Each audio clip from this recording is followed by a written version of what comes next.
Hello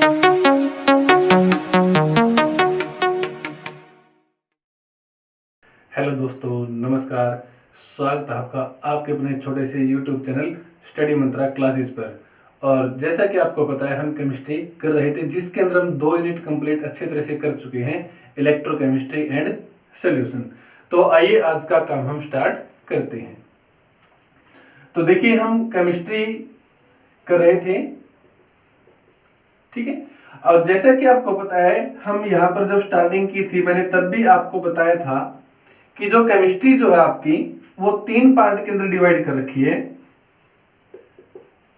physical chemistry,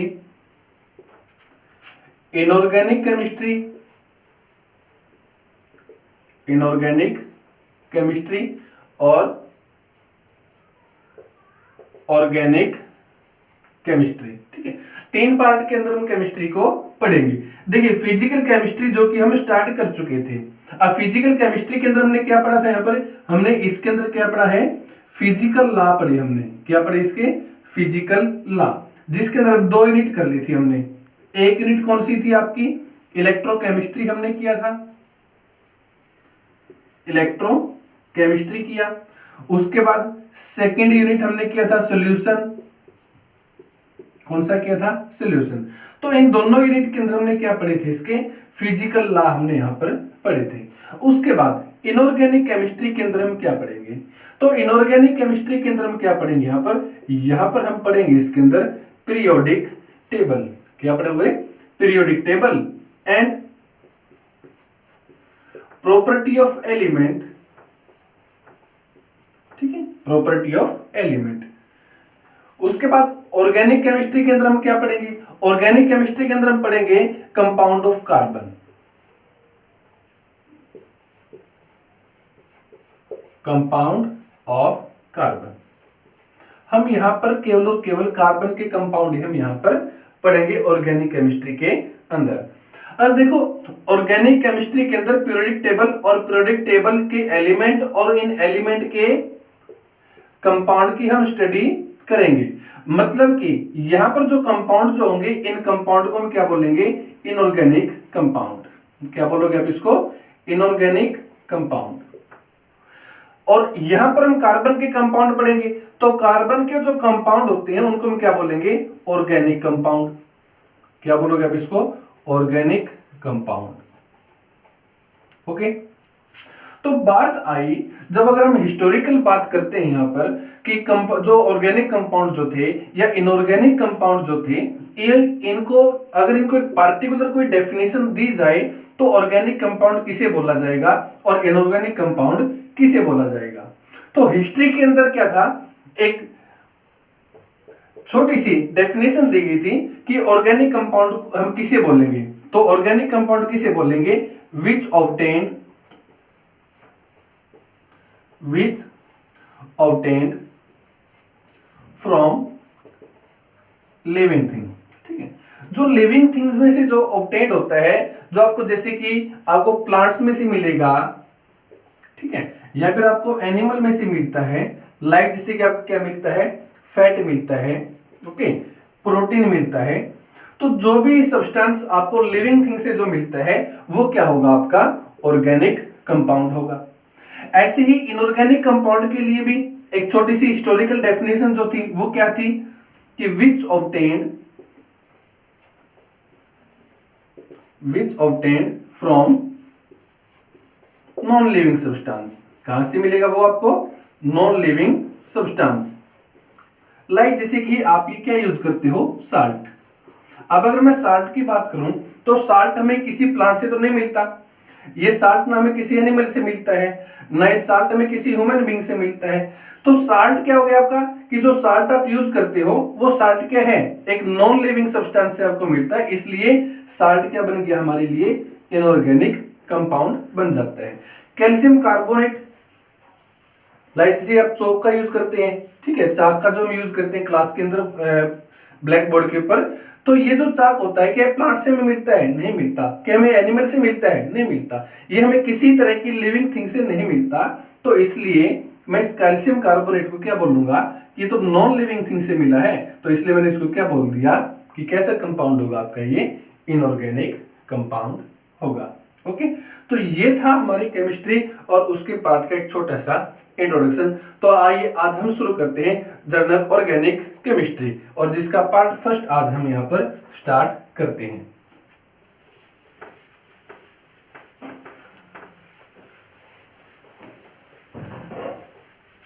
तो देखो आज का जो हमारा जो काम होगा वो हम स्टार्ट करते हैं जर्नल ऑर्गेनिक केमिस्ट्री, जिसका पार्ट फर्स्ट आज हम यहाँ पर करेंगे।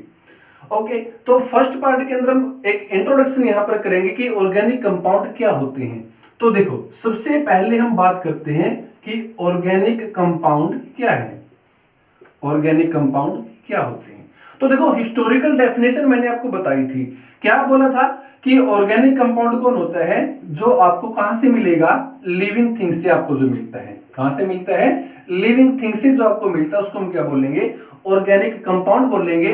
लाइक जैसे कि आपको क्या मिलते हैं, फैट मिलते हैं, है ना, प्रोटीन मिलता है, आपको फ्रक्टोज मिलते हैं, ओके, शुगर है आपकी, ठीक है। तो ये सभी क्या है, आपको एक लिविंग थिंग से मिलता है, इसलिए मैंने इसको क्या बोल दिया कि ये क्या है, ऑर्गेनिक कंपाउंड। बट ये तो डेफिनेशन जो बिल्कुल भी पार्टिकुलर डेफिनेशन नहीं है, ये एक ऑर्गेनिक कंपाउंड को अच्छी तरह से डिफाइन नहीं करता। इसलिए जो सबसे पहले जो थ्योरी दी गई थी वो किसने दी, बर्जेलियस ने, बर्जेलियस थ्योरी। बर्जेलियस ने अपनी थ्योरी में क्या बोला कि ऑर्गेनिक कंपाउंड कौन से होंगे। तो बर्जेलियस क्या कहता है कि ऑर्गेनिक कंपाउंड तो वो कंपाउंड होते हैं जो किसी भी लिविंग थिंग से मिलते हैं, बट वहां पर एक मिस्टीरियस फोर्स जो होता है वो एक्ट करता है किसी भी एनिमल या प्लांट्स के ऊपर, जिसके कारण उसके अंदर क्या होता है, ऑर्गेनिक कंपाउंड का प्रोडक्शन होना शुरू हो जाता है। क्या बोलता है ये कि किसी भी जो आपके पास जो लिविंग थिंग जो है, जो लिविंग थिंग जो है उसके ऊपर क्या लगता है, एक मिस्टीरियस फोर्स लगता है, और इस मिस्टीरियस फोर्स के कारण जो एनिमल या जो प्लांट्स जो आपके पास है उसके अंदर क्या प्रोड्यूस होगा, एक ऑर्गेनिक कंपाउंड यहां पर प्रोड्यूस हो जाता है। और साथ के साथ क्या कहता है ये साथ के साथ कहता है कि this mysterious force is not artificial. ठीक है, ये क्या है, ये एक आर्टिफिशियल फोर्स नहीं है, मतलब ये ऐसा फोर्स नहीं जो कि किसी मैनमेड जो मैनमेड हो, ठीक है ना। ये क्या है आपका, ये तो एक नेचुरल फोर्स है। कैसा, ये नेचुरल फोर्स है। इसका मतलब क्या हुआ कि जो ऑर्गेनिक कंपाउंड जो बनेगा, वो हमेशा कहां पर बनेगा, नेचर के अंदर। कहां पर बनेगा वो, नेचर के अंदर। तो यहां पर बर्जेलियस की जो सबसे बड़ी जो लिमिटेशन होती है वो क्या थी कि इसने, देखो यहां तक तो बिल्कुल ठीक बोला इसने कि जो लिविंग थिंग के अंदर जब मिस्टीरियस फोर्स एक्ट करता है तो उसमें क्या बनता है, एक ऑर्गेनिक कंपाउंड बन जाता है। लाइक जैसे कि आपके पास फैट बनता है ना, दूध के अंदर फैट होता है, वो भी एक मिस्टीरियस फोर्स के कारण बना हुआ, हमें कुछ पता नहीं उसके बारे में, है ना। एक प्लांट हमने यहाँ पर कोई बीज था, बीज को हमने मिट्टी के अंदर जर्मिनेट कर दिया, वहां पर धीरे धीरे छोटा सा पौधा उसके अंदर से उगता है, फिर वो धीरे धीरे बड़ा होना शुरू हो जाता है, फिर उसके ऊपर फूल लगते हैं, फिर वहां पर उसके ऊपर फ्रूट्स लगना शुरू हो जाता है। तो कहीं ना कहीं प्रकृति या कोई ना कोई मिस्टीरियस फोर्स तो उसके ऊपर काम करता है, ये भी हम मानते हैं। बट उसने अगली जो बात बोली कि जो ये जो मिस्टीरियस फोर्स है ना, ये तो प्योरली क्या है, आपका नेचुरल फोर्स ऑफ अट्रैक्शन है, इसलिए हम इसको लैब के अंदर प्रोड्यूस नहीं कर सकते। इसका मतलब कि हम ऑर्गेनिक कंपाउंड को क्या है, वो नेचर के अंदर ही बनेगा, हम उसको लैब के अंदर प्रिपेयर नहीं कर सकते, जो कि बर्जेलियस के लिए बहुत ही बड़ी एक लिमिटेशन यहां पर हो जाती है। ओके, तो उसके बाद देखो यहां तक तो बात खत्म नहीं होती है। 1828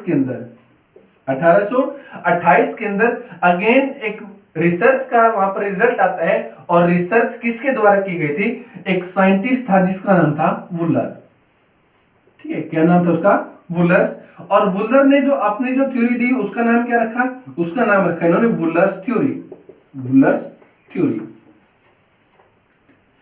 वुलर्स ने क्या किया था, देखो वुलर्स ने क्या बोला कि हम इनऑर्गेनिक कंपाउंड का यूज करके ऑर्गेनिक कंपाउंड को हमारी लैब के अंदर प्रिपेयर कर सकते हैं। और यहां पर जो सबसे खास बात जो होगी, वुलर्स वो साइंटिस्ट था जिसने पहला ऑर्गेनिक कंपाउंड को लैब के अंदर प्रिपेयर किया था। फर्स्ट ऑर्गेनिक कंपाउंड किसने प्रिपेयर किया था? वुलर ने, और जिसका नाम क्या था? यूरिया। क्या नाम था इसका? यूरिया। कैसे बनाया था? इन्होंने क्या लिया? अमोनियम साइनेट ले लिया, अमोनियम साइनेट लिया और उसको क्या कर दिया? यहाँ पर हीट करना शुरू कर दिया, गर्म करना शुरू कर देता है, और यहां से क्या मिलता है? Urea, NH2CONH2। यह है आपका यूरिया। तो वुलर्स पहला साइंटिस्ट था जिसने लैब के अंदर ऑर्गेनिक कंपाउंड प्रिपेयर किया, और उस ऑर्गेनिक कंपाउंड का नाम क्या था? यूरिया। किसका यूज करके? इन्होंने क्या यूज किया? वहां पर अमोनियम साइनेट का यूज किया, और वहां से क्या बना दिया? यूरिया बन जाता है। बट यहां पर देखो, ऑर्गेनिक कंपाउंड तो बन जाता है, परंतु यहां पर जो यूरिया बनता है ना, ये एक रिएक्शन का एक इंटरमीडिएट होता है। मतलब कि इस यूरिया को हम यहां से आइसोलेट नहीं कर सकते, इसको हम यहां से ऑब्टेन नहीं कर सकते, ये काफी अनस्टेबल होता है, और अगेन अपने आप के अंदर रीअरेंज करके यहां से ये किसी दूसरे प्रोडक्ट के अंदर चेंज होना शुरू हो जाता है। बट फिर भी जो बर्जेलियस ने जो बोला था कि जो हम इसको नेचर के अंदर जो मिलता है, ये हम लैब के अंदर इसको प्रिपेयर नहीं कर सकते, उसके लिए इसने क्या कर दिया? पर इस थ्योरी को फेल कर देता है, और वुलर्स ने क्या किया? यहाँ पर पहला ऑर्गेनिक कंपाउंड लैब के अंदर प्रिपेयर कर दिया, जिसका नाम क्या था? यूरिया। ठीक, क्वेश्चन आ जाता है, काफी सारे कॉम्पिटिटिव एग्जाम के अंदर भी आ जाता है। किससे बनाया गया? वो बनाया गया अमोनियम साइनेट से। किससे? अमोनियम साइनेट से बनाया गया था। ओके, क्लियर है ना? तो उतारो एक बार इसको।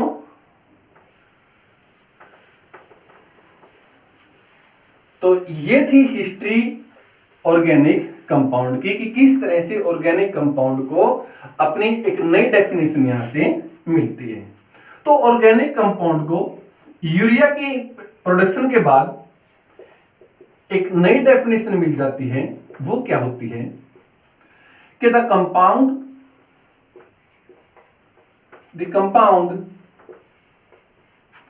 that contain carbon and hydrogen as essential element। ठीक है, कि ऑर्गेनिक कंपाउंड कौन सा होगा? वो कंपाउंड जिसके अंदर कार्बन और हाइड्रोजन तो क्या होंगे? वहां पर उसके इसेंशियल एलिमेंट होंगे, और उसके साथ साथ उसके अंदर और क्या हो सकता है? उसके अंदर हो सकता है ऑक्सीजन भी हो सकता है, फॉस्फोरस भी हो सकता है, नाइट्रोजन भी हो सकता है, सल्फर भी हो सकता है, और साथ के साथ उसके अंदर क्या हो सकता है? हेलोजन भी उसके अंदर प्रेजेंट हो सकते हैं। ठीक है, तो इस तरह से ऑर्गेनिक कंपाउंड की डेफिनेशन यहां से आ जाती है। बट अगर एक बात देखो, कि अगर आपके पास केवल हाइड्रोजन और कार्बन और हाइड्रोजन ही कंपाउंड के अंदर प्रेजेंट है, और इनमें से कोई भी एलिमेंट अगर प्रेजेंट ना हो, तो ऐसे कंपाउंड को हम क्या बोलते हैं? हाइड्रोकार्बन। क्या बोलेंगे इसको? हाइड्रोकार्बन। तो एक और डेफिनेशन यहां से ऑर्गेनिक कंपाउंड की बाहर निकल के आती है, कि ऑर्गेनिक कंपाउंड क्या होते हैं? क्या होते हैं? इट इज ए डेरिवेटिव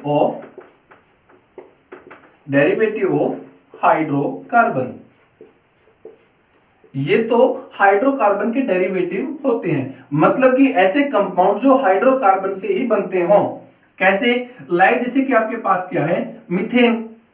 अब अगर मैं मीथेन की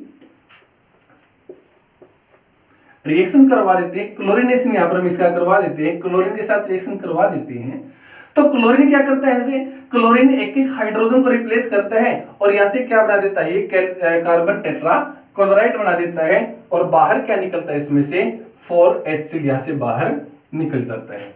अब कार्बन टेट्रा क्लोराइड ये कहां से मिला आपको? मीथेन के अंदर से। इसलिए कार्बन टेट्रा क्लोराइड किसका डेरिवेटिव हुआ? ये मीथेन का डेरिवेटिव हुआ। मीथेन क्या है? एक हाइड्रोकार्बन है। तो इसका मतलब ये क्या बना आपका? ये तो बन गया आपका ऑर्गेनिक कंपाउंड, और ये क्या है? हमारा हाइड्रोकार्बन। ये क्या है? हाइड्रोकार्बन। तो हाइड्रोकार्बन का जो डेरिवेटिव होगा वो कैसा होगा? आपका ऑर्गेनिक कंपाउंड होगा। इसीलिए सेकेंड डेफिनेशन के अंदर क्या बोला है? कि organic compound is a derivative of hydrocarbon. क्या होते हैं ये तो हाइड्रोकार्बन के डेरिवेटिव होते हैं। केवल वही एलिमेंट ऑर्गेनिक कंपाउंड बोला जाएगा जो किसका डेरिवेटिव होगा, हाइड्रोकार्बन का डेरिवेटिव होगा। ओके, तो ये था ऑर्गेनिक कंपाउंड की डेफिनेशन। उसके बाद यहां तक अच्छे से समझ में आ गया होगा, आई होप।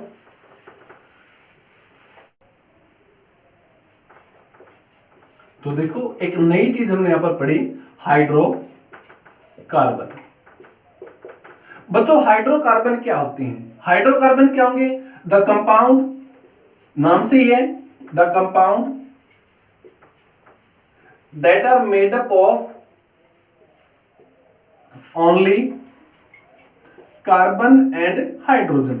ऐसे कंपाउंड जो केवल कार्बन और हाइड्रोजन से ही मिलकर बने हो उनको हम क्या बोलेंगे, हाइड्रोकार्बन बोल। तो देखो बच्चों, जो कार्बन और हाइड्रोजन से जो मिलकर बना उसको हमने क्या बोल दिया, हाइड्रोकार्बन। हाइड्रोकार्बन का भी हम क्लासिफिकेशन कर सकते हैं। इसका हम क्या करेंगे, क्लासिफिकेशन करेंगे। और हाइड्रोकार्बन को हम तीन तरह से क्लासिफाई करते हैं जो हम पढ़ेंगे। एक का नाम क्या होगा, एल्केन,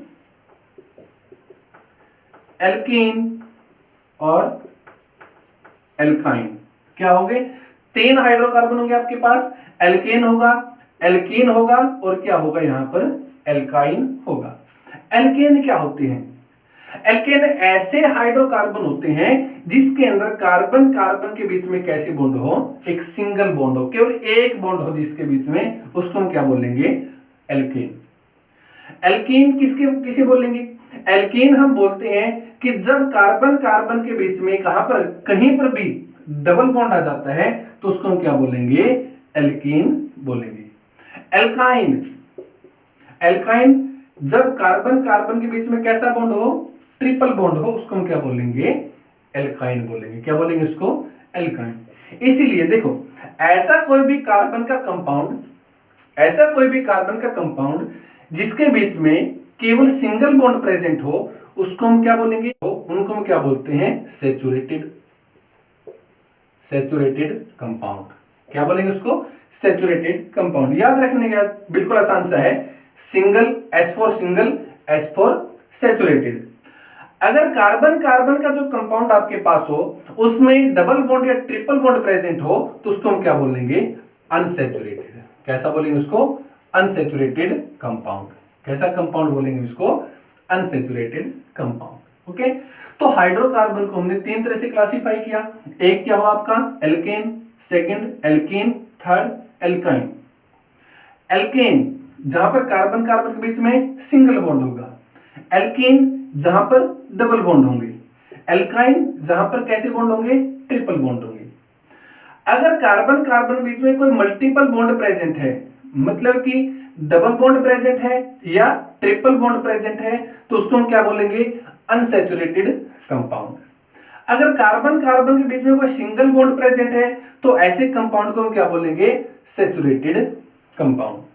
तो आइए अब एक एक करके हम इनके एग्जांपल को अच्छी तरह से रीड आउट करते हैं, एल्केन, एल्कीन और एल्काइन का।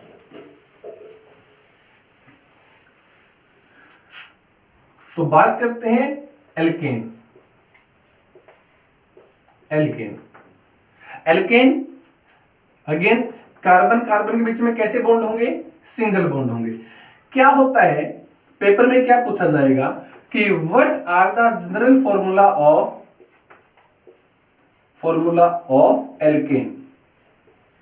एल्केन का जनरल फॉर्मूला क्या होता है, ऐसा फॉर्मूला जिससे आप एल्केन की पूरी बड़ी लंबी चेन भी बना सकते हो। तो ऐसा क्या होगा, ये फॉर्मूला CnH2n+2, 2n+2, मतलब कि जितने नंबर ऑफ कार्बन एटम होंगे उसका 2 गुना हाइड्रोजन प्लस 2, ठीक है, 2 गुने से कार्बन की टोटल संख्या के 2 गुने से हाइड्रोजन से 2 ज्यादा हाइड्रोजन इसके अंदर प्रेजेंट होंगे। जहां पर n क्या होगा, n यहां पर एक पॉजिटिव इंटीजर होगा जिसकी वैल्यू क्या होगी, 1 हो सकती है, 2 हो सकती है, 3 हो सकती है, 4 हो सकती है और इसकी वैल्यू इनफाइनाइट तक भी जा सकती है। ओके, तो देखो पहला कंपाउंड, अगर n की वैल्यू क्या हो, 1 हो, अगर n की वैल्यू क्या हो, 1 हो, तो पहला सबसे छोटे से छोटा एल्केन क्या बनेगा। अब यहां पर n की वैल्यू को हम 1 रख के देखते हैं, CH2 इंटू 1 प्लस 2, तो क्या बना CH4। क्या बन गया ये आपका CH4। अगर n की वैल्यू को 2 पुट करें तो क्या बनेगा, देखो C2H2 इंटू 2 प्लस 2, क्या बना ये C2H, 2 दूनी 4 और 2 6, C2H6। अगर n की वैल्यू 3 है तो क्या बनेगा C3H2 इंटू 3 प्लस 2, क्या बनाइए C3H8। ठीक है, जितने कार्बन है उसके डबल से 2 ज्यादा क्या होंगे एल्केन के अंदर हाइड्रोजन प्रेजेंट होंगे। ओके, तो अगर मैं इसी तरह से n की वैल्यू को बढ़ाता जाऊंगा तो कंपाउंड क्या क्या मिलेगा आपको, देखो C4H10 मिलेगा, C5H12 मिलेगा, C6H14 मिलेगा, C7H16 आपको यहां से मिलेगा। और क्या मिलेगा, मान लो कि 8 हो, कार्बन 8 है तो हाइड्रोजन कितने प्रेजेंट होंगे H18 होंगे, कार्बन 9 है तो H20 होंगे, कार्बन 10 है तो H22 होंगे, कार्बन 11 है तो H24 होंगे, कार्बन 12 है तो H26 होंगे। ओके, ऐसा एल्केन, देखो एल्केन जो एन जो है ना ये रिप्रेजेंट करता है इसके सिंगल बॉन्ड को। किसको रिप्रेजेंट करेगा, आपकी ये सिंगल बॉन्ड को रिप्रेजेंट करता है। तो ऐसा एल्केन जिसमें केवल एक ही कार्बन प्रेजेंट हो उसको हम क्या बोलेंगे, इसको हम बोलेंगे मिथ। बट बॉन्ड सिंगल है तो क्या लग गया पीछे एन, क्या हो गया ये मीथेन। ऐसा एल्केन जिसमें 2 कार्बन प्रेजेंट हो उसको हम क्या बोलेंगे इथेन, क्या बोलेंगे इसको इथेन। ऐसा हाइड्रोकार्बन जिसमें केवल 3 ही कार्बन प्रेजेंट है उसको हम क्या बोलेंगे प्रोपेन, क्या बोलोगे आप इसको प्रोपेन। 4 कार्बन प्रेजेंट है तो ब्यूटेन, 5 है तो क्या बोलोगे आप इसको पेंटेन, 6 है तो क्या बोलेंगे इसको हेक्सेन, 7 है तो क्या बोलेंगे इसको हम हेप्टेन। और अगर कार्बन की संख्या 8 प्रेजेंट है तो क्या बोलेंगे इसको ऑक्टेन, 9 है तो क्या बोलेंगे इसको नोनेन, कार्बन की संख्या 10 है तो क्या बोलेंगे इसको डेकेन। ठीक है, उसके बाद इसी तरह से 11 और 12 के लिए भी क्या होगा एकाडेकेन और मोनोडेकेन। क्लियर है ना। तो मोस्टली आपने यहां तक ही करना होगा, मोस्टली आप 10 तक के आप नाम अर्जेंटली याद कर लो कि अगर एक कार्बन तो क्या बोलोगे आप उसको मीथेन, 2 को इथेन, 3 है तो प्रोपेन, 4 है तो ब्यूटेन, 5 है तो पेंटेन, 6 है तो हेक्सेन, 7 के साथ बोलो 7 है तो हेप्टेन, 8 है तो ऑक्टेन, 9 है तो नोनेन और 10 है तो डेकेन। ठीक है, 11 है तो मोनोडेकेन, 12 है तो डोडेकेन। ओके, तो ये थी आपकी एल्केन। क्या थी आपकी ये एल्केन। उसके बाद बात करते हैं एल्कीन को कैसे हम लिखेंगे।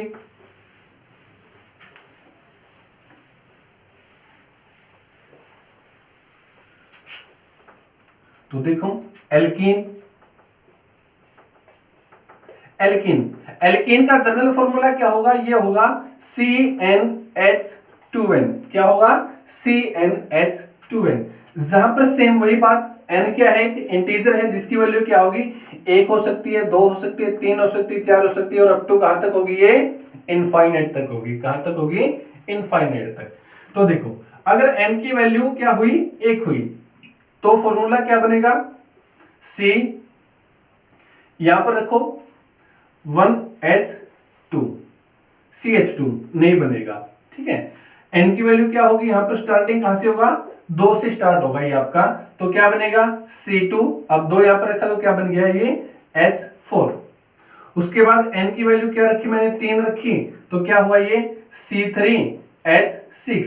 मतलब कि जितने कार्बन हैं हाइड्रोजन उससे कितने हैं 2 गुना है। कितना है उसके 2 गुना। ऐसे ही अगर n की वैल्यू 4 होगी तो क्या होगी C4H8 होगा, ऐसे C5H10 होगा, C6H12 होगा, C7H14 होगा, है ना, C8H16 होगा, C9H18 होगा और C10H20 होगा। क्लियर है? अब देखो इन है, एल्क के बाद में क्या है, इन रिप्रेजेंट करता है यहां पर डबल बॉन्ड को। इन किसको रिप्रेजेंट करेगा? डबल बॉन्ड को रिप्रेजेंट करेगा। मतलब कि कार्बन कार्बन के बीच में कैसे बॉन्ड होंगे? डबल बॉन्ड प्रेजेंट होंगे। अब डबल बॉन्ड है तो यहां पर तो केवल एक ही कार्बन है। अब अगर एक ही कार्बन तो ये डबल बॉन्ड किसके साथ बनाएगा? नहीं बनाएगा ना, तो इसलिए ये तो आपका क्या होगा? एग्जिस्ट नहीं करेगा। सबसे पहला जो सिंपलेस्ट जो एल्कीन होगा वो क्या होगा आपका? C2H4 ही होगा। क्या होगा? C2H4 होगा। तो C2H4 दो कार्बन प्रेजेंट है तो क्या होगा इसका नाम? इथ। बट बॉन्ड इसमें डबल है क्योंकि ये CnH2n फॉर्म का फॉर्मूला है, तो मतलब एल्कीन है। एल्कीन है तो बॉन्ड कैसे इसमें डबल है, तो इथ के पीछे क्या लिखोगे हम? इन लिख देंगे, तो नाम क्या बना? इथीन। 3 के लिए क्या बनेगा? प्रोपीन। साथ के साथ बोलो। 4 के लिए क्या बनेगा? ब्यूटीन। 5 के लिए क्या बनेगा? पेंटीन। 6 के लिए क्या बनेगा? हेक्सीन। 7 के लिए क्या बनेगा? हेप्टीन। 8 के लिए क्या बनेगा? ऑक्टीन। 9 के लिए क्या बनेगा? नोनिन। और 10 के लिए क्या बनेगा? डेकीन। क्या बनेगा? ये डेकीन बन जाता है।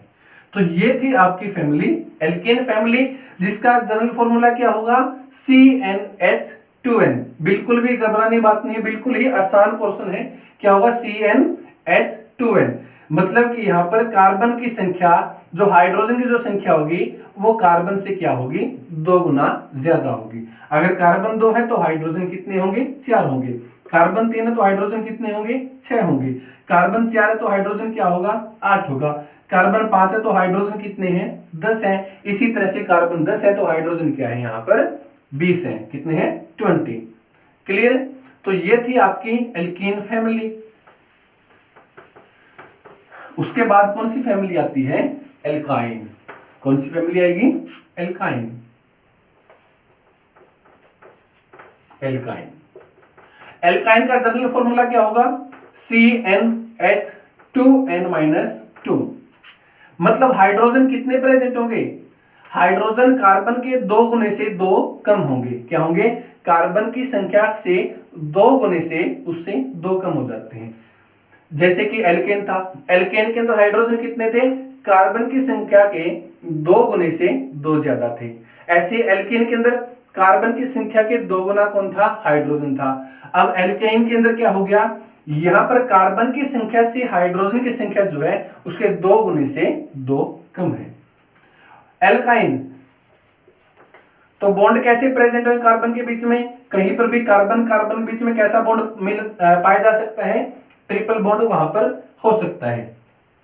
फैमिली कौन कौन सी होगी? देखो यहां पर भी N1 तो एग्जिस्ट नहीं करेगा। N की वैल्यू क्या होगी? स्टार्टिंग से 2। अगर N की वैल्यू 2 यहां पर पुट करें तो क्या बनेगा? C2H2। क्या बनेगा? ये C2H2।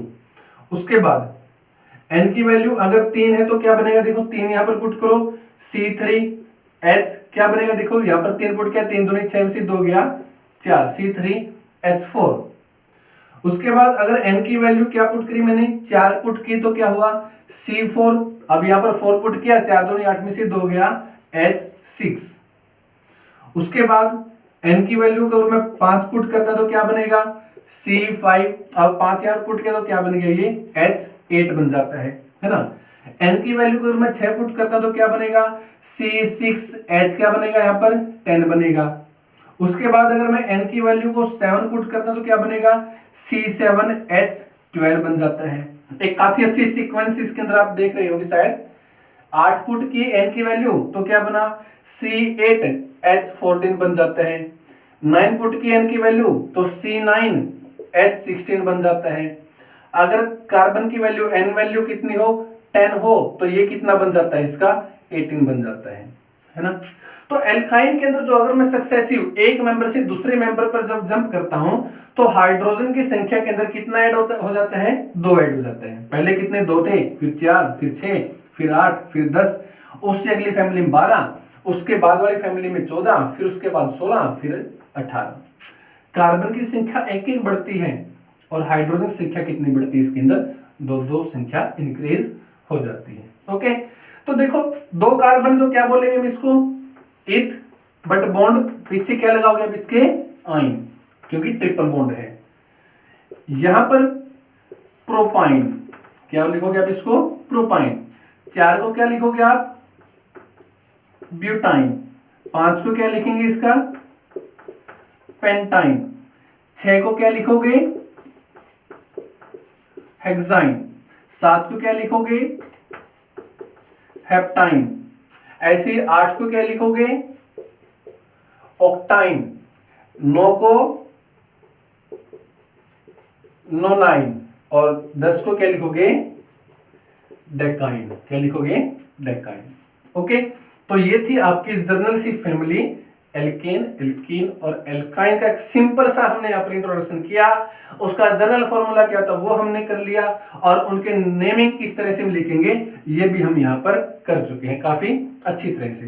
तो आइए देखते हैं कि ये जो हमने फॉर्मूले लिखे हैं, इस फॉर्मूले को हम किस किस तरह से लिख सकते हैं। जो कार्बन का जो कंपाउंड होगा या फिर जो ऑर्गेनिक कंपाउंड आपके पास होगा उसको हम किस तरह से लिख सकते हैं, ठीक है, किस तरह से हम उसके फॉर्मूले को लिखेंगे। तो लिखने का कुछ तरीका क्या होगा, एक तो क्या होगा, देखो 3 तरह से हम एक फॉर्मूले को रिप्रेजेंट कर सकते हैं। या तो हम क्या लिखेंगे, उसका कंप्लीट फॉर्मूला। क्या लिखोगे आप, इसका कंप्लीट फॉर्मूला, लाइन लगा लेते हैं, कंपेयर कर लेंगे। या फिर हम और क्या लिख सकते हैं, कंडेंस फॉर्मूला, कंडेंस फॉर्मूला। और क्या लिख सकते हैं, या फिर हम क्या लिखेंगे उसके अंदर, लाइन फॉर्मूला। 3 तरह से हम एक ऑर्गेनिक कंपाउंड के फॉर्मूले को हम 3 तरह से लिख सकते हैं। 3 तरीके होंगे। पहला तरीका क्या होगा, कंप्लीट फॉर्मूला लिखें, या फिर हम उसका कंडेंस फॉर्मूला लिखें, या फिर हम क्या लिखें, केवल उसका लाइन फॉर्मूला लिख लें। कंप्लीट फॉर्मूला क्या होगा, इस फॉर्मूले के अंदर जो एलिमेंट या जो एटम है वो भी रिप्रेजेंट किया जाएगा, प्लस साथ के साथ इसमें क्या रिप्रेजेंट किया जाएंगे, बॉन्ड। ठीक है, उन एटम के बीच में बॉन्ड और एटम कौन कौन से हैं ये दोनों चीज यहां पर रिप्रेजेंट की जाएगी। जैसे कि हमारे पास क्या है, इथीन ही मैंने लिख लिया जो कि अभी आपने पढ़ा था। इथीन का फॉर्मूला क्या था, C2H4। तो देखो C2H4 ये मैंने यहां पर लिख लिया। तो देखो एटम भी इसके अंदर प्रेजेंट है और इन एटम के बीच में जो बॉन्ड है वो भी यहां पर अच्छी तरह से रिप्रेजेंट किया गया है ना। तो ये क्या बन गया, आपका कंप्लीट फॉर्मूला बन जाता है। और सॉरी इथीन, तो इसके बीच में क्या होगा, डबल बॉन्ड भी यहां पर प्रेजेंट होगा। कंडेंस फॉर्मूला कैसे होगा, कंडेंस फॉर्मूले के अंदर क्या होंगे, केवल एटम को तो दिखाया जाएगा बट जो बॉन्ड जो होते हैं इसके बीच में उसको यहां से हाइड कर दिया जाएगा। तो इसी फॉर्मूले को मैं क्या लिखूंगा, C2H4। क्या लिखेंगे उसको, C2H4। इस तरह से हम इसको लिख सकते हैं। लाइन फॉर्मूले के अंदर क्या दिखाया जाएगा, लाइन फॉर्मूले के अंदर क्या होगा, यहां पर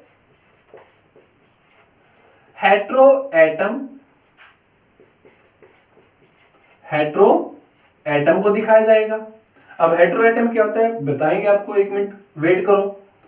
और H terminal represent carbon atom, ठीक है। और जहां पर हाइड्रोजन को यहां से बिल्कुल ही हाइड किया जाएगा। हेट्रो एटम क्या होते हैं, देखो ऑर्गेनिक कंपाउंड के अंदर एसेंशियल एलिमेंट कौन है, एक कार्बन है तो दूसरा क्या है, हाइड्रोजन। कार्बन और हाइड्रोजन को छोड़कर बाकी जितने भी एलिमेंट अगर आपके कंपाउंड के अंदर आ जाते हैं, चाहे वहां पर ऑक्सीजन आ जाए, चाहे हाइड्रोजन वहां पर सॉरी फॉस्फोरस आ जाए, सल्फर आ जाए, नाइट्रोजन आ जाए, या कोई हेलोजन आ जाता है, तो कार्बन और हाइड्रोजन के अलावा दूसरा जो भी एलिमेंट वहां पर प्रेजेंट होगा उसको हम क्या बोलेंगे, इसका हेट्रो एटम बोलेंगे। तो तो यहां पर लाइन के साथ रिप्रेजेंट करेंगे। लाइन जैसे कि आपके पास ये वाली जो चेन है, अब C2H4 यहां पर क्या हुआ, एक लाइन ये लगाया, एक ये लगाया, जिसको हम बोलते हैं बॉन्ड लाइन फॉर्मूला। केवल बॉन्ड दिखाया जाएगा कार्बन कार्बन के बीच में, केवल बॉन्ड दिखाया जाएगा, और बॉन्ड के बीच का देखो ये जो टर्मिनल है ये भी कार्बन को रिप्रेजेंट करेगा, और लाइन का ये टर्मिनल भी किसको रिप्रेजेंट करेगा, कार्बन को रिप्रेजेंट करता है। अगली फैमिली देखते हैं। देखो इथीन के बाद मान लो कि मैं आपको प्रोपेन लिखता हूं, क्या लिखते हैं हम, प्रोपेन। मैंने बताया था प्रोपेन कौन से होते हैं, जब कार्बन कार्बन के बीच में कैसा बॉन्ड हो, सिंगल बॉन्ड प्रेजेंट हो, और टोटल कितने कार्बन हो, 3 कार्बन प्रेजेंट हो। तो 3 लिखो, 1 2 3। प्रत्येक कार्बन जो होता है 10वीं क्लास के अंदर आपने पढ़ा था कि प्रत्येक कार्बन जो होता है वो 4 बॉन्ड बनाता है, और उन 4 बॉन्ड को किसके साथ सेटिस्फाई करवाता है, सबसे पहले वो हाइड्रोजन के साथ। तो इसके साथ हम हाइड्रोजन के साथ कार्बन की वैलेंसी की तो हम यहां पर देखो कंप्लीट कर देते हैं। ये क्या बन गया आपका, एक कंप्लीट फॉर्मूला, एटम भी है बॉन्ड भी है यहां पर प्रेजेंट। अगर मैं इसके लिए यहां पर कंडेंस फॉर्मूला लिखना चाहूं तो कंडेंस फॉर्मूले में क्या दिखाया जाएगा, केवल एटम दिखाए जाएंगे, उनका बीच का जो बॉन्ड है उसको वहां से हाइड कर दिया जाएगा। तो कंप्लीट फॉर्मूला के साथ कंडेंस फॉर्मूला क्या होगा, देखो अगर मैं इस पार्ट की बात करता हूं तो कौन कौन से एटम इसके अंदर है, एक कार्बन है और 3 इसके अंदर क्या है, यहां पर हाइड्रोजन है। उसके बाद मैं इसको लिखूंगा, इसमें क्या है, एक कार्बन है और 2 हाइड्रोजन है। यहां पर क्या है, यहां पर एक कार्बन है और 3 हाइड्रोजन है। तो देखो ये क्या बन गया इसका, कंडेंस फॉर्मूला। क्या बन गया इसका लिए, कंडेंस फॉर्मूला। अब इसी का अगर मैं यहां पर लाइन फॉर्मूला अगर मैं लिखना चाहूं या बॉन्ड फॉर्मूला अगर मैं लिखना चाहूं तो क्या होगा, देखो एक टर्मिनल एक लाइन होगी, इसका एक ये टर्मिनल है एक ये टर्मिनल, 2 कार्बन हो गए, एक लाइन में यहां पर खींच देता हूं, एक टर्मिनल आपका ये हो गया। तो कितने कार्बन हो गए इसके अंदर, एक कार्बन 2 कार्बन 3 कार्बन। बॉन्ड सारे कैसे सिंगल थे, तो यहां पर केवल मैंने सिंगल बॉन्ड यहां पर रिप्रेजेंट कर रखा है। तो प्रोपेन के लिए लाइन फॉर्मूला क्या होगा, इस तरह से हो सकता है। क्लियर है ना। ऐसे ही मान लो पेंटेन में लिखता हूं, पेंटेन पेंटेन पेंट के अंदर कितने कार्बन है, 5। पेंटेन के अंदर कितने कार्बन है, 5 कार्बन हो गए। तो किस तरह से लिखोगे, देखो इसको 1 2 3 4 और 5। एक कार्बन, इसके साथ कितने हाइड्रोजन लगेंगे, 3 हाइड्रोजन, क्योंकि इसकी वैलेंसी 4 कंप्लीट करनी है। एक बॉन्ड इसने पहले बनाया था, फिर 3 हाइड्रोजन लगा करके इसके साथ कितने बॉन्ड बनवा दिए मैंने, 4 बॉन्ड। उसके बाद इसके साथ 2 हाइड्रोजन आएंगे, यहां पर भी 2 हाइड्रोजन आएंगे, यहां पर भी 2 हाइड्रोजन आएंगे, और टर्मिनल कार्बन है, एक बॉन्ड पहले था तो 3 बॉन्ड हमने इसके साथ हाइड्रोजन के बनवा दिए। तो देखो एटम भी आ गया, बॉन्ड भी इसके अंदर आ गई, तो कैसा फॉर्मूला बन गया इसका, ये कंप्लीट फॉर्मूला। कंडेंस फॉर्मूला लिखेंगे, देखो पहले कार्बन के लिए लिखेंगे, पहले कार्बन के साथ क्या है, एक कार्बन है 3 हाइड्रोजन है। दूसरे के लिए लिखेंगे, एक कार्बन के साथ 2 हाइड्रोजन है। तीसरे के लिए लिखेंगे, एक कार्बन के साथ 2 हाइड्रोजन है। चौथे के लिए लिखेंगे, यहां पर भी एक कार्बन के साथ 2 हाइड्रोजन है, और 5वां जो कार्बन जो है इसके साथ कितने हैं, 3 हाइड्रोजन प्रेजेंट है। तो फॉर्मूला क्या बन गया, CH3 CH2 CH2 CH2 CH3। किसका बन गया आपका, पेंटेन का फॉर्मूला। बट कैसा है ये आपका कंडेंस फॉर्मूला है, यहां पर केवल एटम रिप्रेजेंट कर रखे हैं, लाइन बॉन्ड का फॉर्मूला यहां पर बॉन्ड को रिप्रेजेंट नहीं किया गया है। उसके बाद देखो लाइन फॉर्मूले के अंदर, लाइन के अंदर तो हम एक टर्मिनल एक कार्बन को रिप्रेजेंट करेगा, 1 2 3 4 5। इस तरह से देखो प्रत्येक कार्बन के बाद आपने उसको एक एंगल के ऊपर टर्न करना है। ओके 1 2 3 4 5, ये लाइन टेढ़ी 5 हो गए ना। तो 5 कार्बन के साथ बॉन्ड सबके अंदर सिंगल था, तो मैंने केवल एक सिंगल लाइन यहां पर लगाई है। तो ये था आपका जर्नल ऑर्गेनिक केमिस्ट्री का एक इंट्रोडक्शन, और किस तरह से हम इस फॉर्मूले को लिख सकते हैं और किस तरह से ऑर्गेनिक कंपाउंड को डिफाइन किया गया था।